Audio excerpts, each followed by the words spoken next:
Hello student, তোমরা কেমন আছো? আশা করছি তোমরা সবাই খুব ভালো আছো। ইজি ম্যাথ চ্যানেলের আর একটা নতুন ভিডিও নিয়ে আমি চলে এসেছি। তাহলে চলো, এটা কি করাবো আজকে বলো তো? না, গণিত বইয়ের এই বেঞ্চের দৈর্ঘ্য মাপি এই যে পৃষ্ঠার সমস্ত অঙ্কগুলি আছে আমি তোমাদেরকে করে দেবো। তাহলে আমার সাথে সাথে তোমরা অঙ্কগুলো করতে থাকো, ভিডিওটি প্রথম থেকে শেষ অবধি দেখো, তাহলে অঙ্ক করতে তোমাদের অনেক সুবিধা হবে। তাদেরকে বলবো যারা আমার চ্যানেলটিকে সাবস্ক্রাইব করোনি, চটপট চ্যানেলটি সাবস্ক্রাইব করে নাও, যাতে পরের ভিডিও দিলে তোমরা নোটিফিকেশন তাড়াতাড়ি পেয়ে যাও। আর ভিডিওটি ভালো লাগলে অবশ্যই একটা লাইক করে দেবে, তাতে আমি ভিডিও করতে আরো উৎসাহ পাবো। তাহলে চলো শুরু করি। দেখো কি বলছে না, বেঞ্চের দৈর্ঘ্য মাপি এই এককটার নাম। তাহলে এখানে কি আমরা স্কেল দিয়ে মাপার বিভিন্ন অঙ্কগুলো শিখছি। প্রথমে ছোট দৈর্ঘ্য মাপলাম, এবার আস্তে আস্তে ধীরে ধীরে বড় দৈর্ঘ্যের মাপগুলো আমরা শিখবো। তাহলে কি বলছে দেখো, আমার স্কুলের বেঞ্চটা কতটা লম্বা এটা মাপবো। তোমরা স্কুলে বেঞ্চে পড়াশোনা করো, তাহলে এই বেঞ্চটা কতটা লম্বা ওদের মাথায় এসে ওরা মাপবে। কিন্তু এত বড় স্কেল কোথায় পাবো? তাহলে আমার কাছে একটা 15 সেন্টিমিটার লম্বা স্কেল আছে, আমি একটি দড়ি দিয়ে আমার বেঞ্চের দৈর্ঘ্যটা মাপছি। তাহলে বেঞ্চের মাপের দড়িটা আমার স্কেলে ফেলে দেখলাম 10 বার চলে যাচ্ছে। তাহলে আমার স্কেলের দৈর্ঘ্য 15 সেন্টিমিটার, তাই এই বেঞ্চের দৈর্ঘ্য 10 বার, এরকম দেখো, একবার গেল 15, আর একবার গেল 15, আর একবার গেল 15, এরকম করতে করতে কতবার মেপেছে? 10 বার। তাহলে আমরা কি করব? গুণ করব চটপট হিসাব করার জন্য। তাহলে আমার স্কেলের দৈর্ঘ্য 15 সেন্টিমিটার আর 10 বার যাচ্ছে, তাহলে মোট দৈর্ঘ্য কত পাবো? তাই এই বেঞ্চের দৈর্ঘ্য 10 গুণ 15, তাহলে কত সেন্টিমিটার হবে? না, 150 সেন্টিমিটার। দেখো, কিন্তু বড় দৈর্ঘ্য মাপতে হলে সবসময় কি দড়ি দিয়ে মাপ নিয়ে স্কেল থেকে তার মাপ জানবো? তাড়াতাড়ি মাপার জন্য কোনো বড় স্কেল আছে কিনা দেখি। তাই তো, সবসময় আমরা ছোট ছোট করে করে এরকম মাপবো? বড় কোনো কিছু মাপার ফিতে এই জাতীয় কিছু পাওয়া যায় কিনা দেখি। হ্যাঁ, আমার মায়ের একটা ফিতে আছে। মা ওই ফিতে দিয়ে মাপ নিয়ে আমার জামা তৈরি করেন। আমি ওই ফিতে দিয়ে এই বেঞ্চ মেপে দেখি কি পাই। হ্যাঁ, আমরা জামা তৈরি করতে গেলে দর্জিরা এরকম ফিতে দিয়ে মাপ নেয় না আমাদের?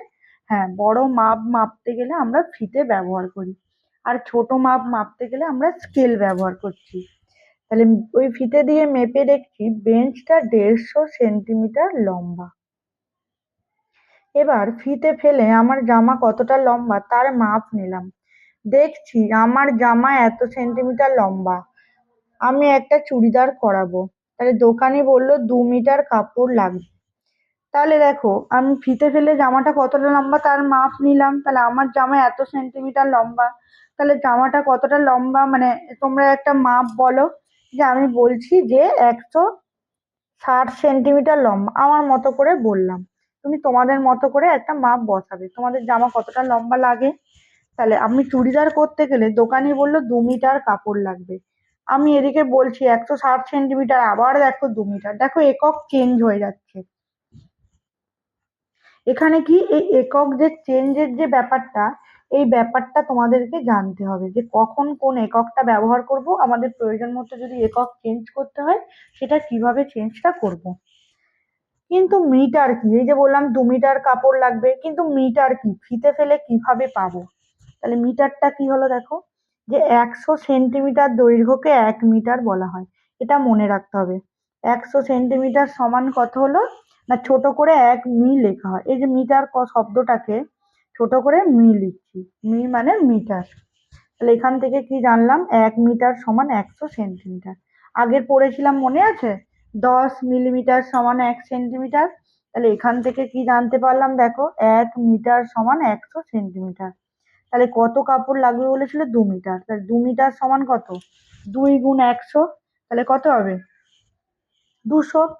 তাহলে এখানে দেখো, 100টা সেন্টিমিটার মানে ছোট ছোট ছোট ছোট 100টা সেন্টিমিটার যোগ করলে 1 মিটার পাচ্ছি। তাহলে বলতে পারবে, একটু আইডিয়া করে বলো তো, যে মিটার বড় না সেন্টিমিটার বড়? দেখো, ছোট ছোট সেন্টিমিটার জুড়ে মিটার পাচ্ছি, তাহলে কি মিটারটাই বড়। তাহলে দেখো, 1 মিটার সমান, এই 1 মিটার গ্রেটার দেন 1 সেন্টিমিটার।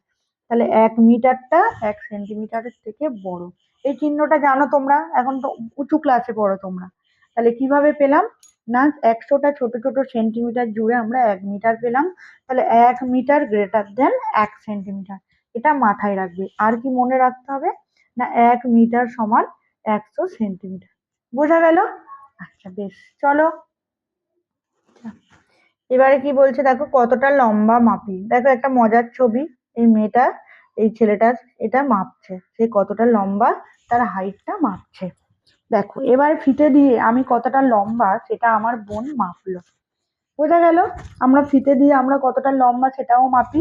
তাহলে ফিতে দিয়ে আমি কতটা লম্বা সেটা আমার বোন মেপে কি পেলো, ফিতে দিয়ে বোন দেখলো আমার উচ্চতা 116 সেন্টিমিটার।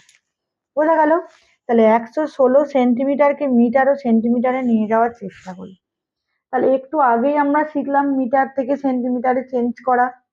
শিখেছি তো। কি শিখলাম? না 100 সেন্টিমিটার সমান 1 মিটার।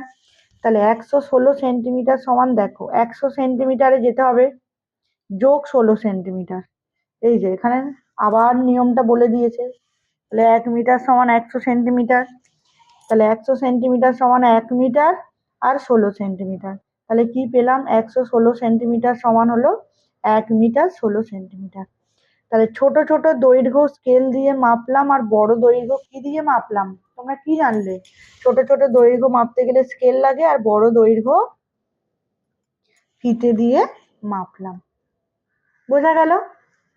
আচ্ছা, তারপরে দেখো, এবার আমি যে জিনিসগুলোর মাপ স্কেলের সাহায্যে মাপলে সুবিধা হবে এমন কয়েকটা জিনিস একটা ঘরেও যেগুলো ফিতে দিয়ে মাপলে সুবিধা হবে এমন কয়েকটা জিনিস অন্য ঘরে আঁকিও লিখি। তাহলে এখানে স্কেল দিয়ে কোন কোন জিনিসগুলোর মাপ নেওয়া যায়, আর ফিতে দিয়ে মাপ নেওয়া জিনিসগুলো কোথায়, না এগুলো লিখতে হবে। তাহলে আমি দু একটা লিখছি, তোমরাও আমার সাথে সাথে লেখো, আর তোমরাও অন্য জিনিস লিখতে পারো। তাহলে স্কেল দিয়ে কি মাপতে হয়? দেখো আমি পেনের দৈর্ঘ্য মাপতে পারি।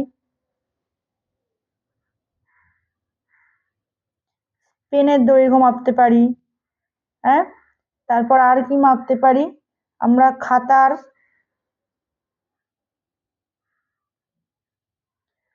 পাতার লম্বা ও চওড়া দিক মাপতে পারি।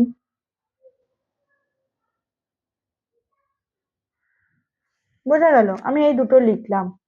তারপরে দেখো ফিতে দিয়ে মাপ নেওয়া জিনিস, আমরা ঘরের দরজা মাপতে পারি।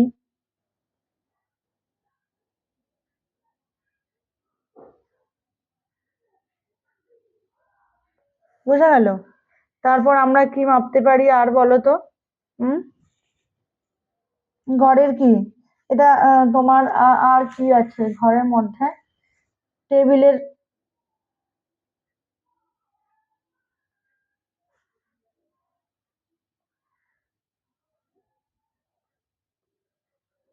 দৈর্ঘ্য মাপতে পারি, তাই তো?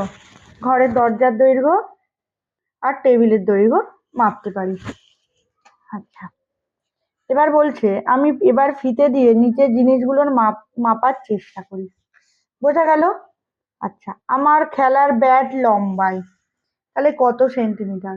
তাহলে তোমাদের খেলার ব্যাট আছে তো, ব্যাট দিয়ে বল খেলো তোমরা, ব্যাট কত সেন্টিমিটার, এবার তোমাদের এগুলো তোমরা মাপো। আমি এটা একটা আন্দাজে মানে লেখার চেষ্টা করছি। তাহলে খেলার ব্যাট লম্বায় কত সেন্টিমিটার হবে? ধরো লম্বায় হলো তোমার 50 সেন্টিমিটার। আচ্ছা, আমার জামার দৈর্ঘ্য, হ্যাঁ জামার দৈর্ঘ্য কত হবে? জামার দৈর্ঘ্য ধরো বলছি আমি যে 44 সেন্টিমিটার। বোঝা গেল? আমার শ্রেণীতে বসার বেঞ্চের দৈর্ঘ্য আমি বললাম 132 সেন্টিমিটার। ব্ল্যাকবোর্ডের চারধার এত সেন্টিমিটার চওড়া, এত সেন্টিমিটার লম্বা।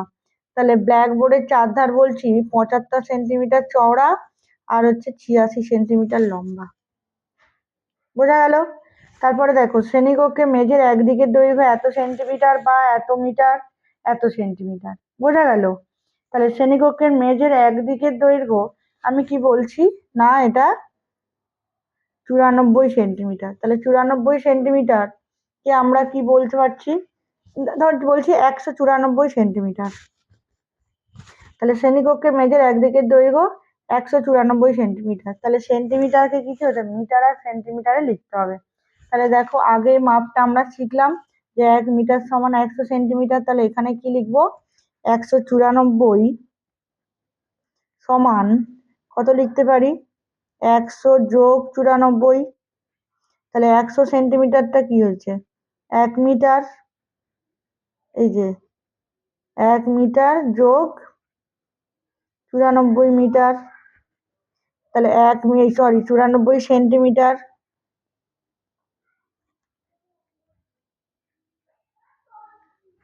তাহলে এখানে কি পেলাম? 1 মিটার 94 সেন্টিমিটার। তাহলে এখান থেকে আমরা কি শিখছি বলতো?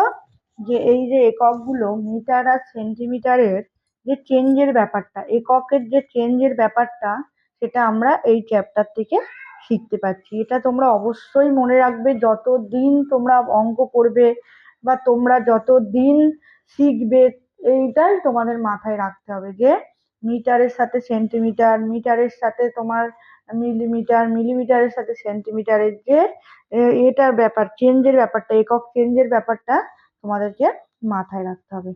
তাহলে ভিডিওটি এখানেই শেষ করছি। ভিডিওটি ভালো লাগলে অবশ্যই একটা লাইক করে দেবে, আর চ্যানেলটিকে সাবস্ক্রাইব না করা থাকলে অবশ্যই চ্যানেলটিকে সাবস্ক্রাইব করে দেবে। চলো টাটা আজকের মতো।